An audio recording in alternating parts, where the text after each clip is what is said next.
अस्सलामुअलैकुम वरहमतुल्लाहि वबरकातुहू। बिस्मिल्लाहिर्रहमानिर्रहीम। बिल्कुलु हाणे नादान माण्हू चवंदा त उन्हनि मुसलमाननि खे कहिड़ी ॻाल्हि संदसि क़िबले बैतुल मुक़द्दस खां फिरायो, जंहिं ते हू अॻु में हुआ ऐं हाणे हू क़िबतुल्लाह ॾांहुं मुंहुं करे नमाज़ पढ़नि था।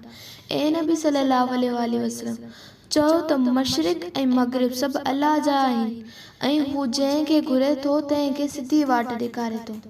ऐं मुसलमानो, जहिड़ी तरह बैतुल मुक़द्दस जो क़िबलो तब्दील करे यहूदियुनि जी बरतरी ख़त्म कई अथऊं, अहिड़ी तरह असां तव्हांखे उम्मत वस्त कयो अथऊं, यानी हिकु बहितरीन उम्मत जो दर्जो अता फरमायो अथऊं त अव्हां दुनिया जे माण्हुनि ते शाहिद हुजो ऐं रसूल तव्हां ते शाहिद हुजे। ऐं पैगंबर सल्लल्लाहु अलैहि वसल्लम असां एतिरो वक़्तु उन ई क़िबले खे जंहिं ॾांहुं तूं चहिरो कंदो हुएं उन करे रहण ॾिनो त ॾिसूं त वक़्तु अचण ते कॾहिं बि असीं क़िबलो बदिलाईंदासीं त केरु केरु थो रसूल जी पैरवी करे ऐं केरु थो पंहिंजी खुड़ियुनि ते उबतो फिरी वञे। बेशक उहो मामिलो तमामु संगीन हो, सवाइ उन्हनि जे जिन खे अलाह हिदायत नसीब कई। ऐं अलाह जो उहो शान न आहे त अव्हां जी मदीने में 16 महीननि जी नमाज़ या इबादत जेका क़िबले जी तब्दील थियण ताईं तव्हां कई आहे ऐं तव्हां जे ईमान यकीन महकुम नबी जी अताअत ऐं इत्तिबा ऐं इस्तक़ामत खे ज़ाया या चट करे।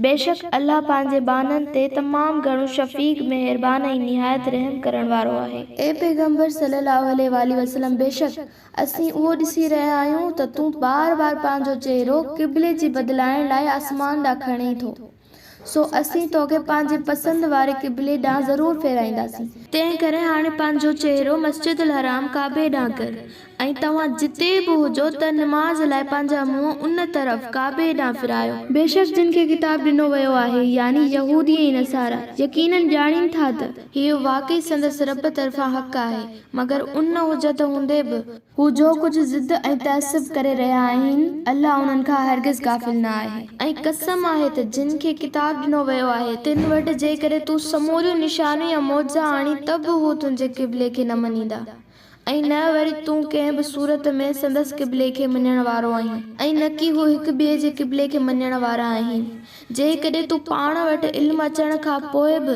उन्हनि जे ख़्वाहिशुनि जी पैरवी कई त यकीनन तूं बि उन वक़्तु ज़ालिमनि मां थींदे।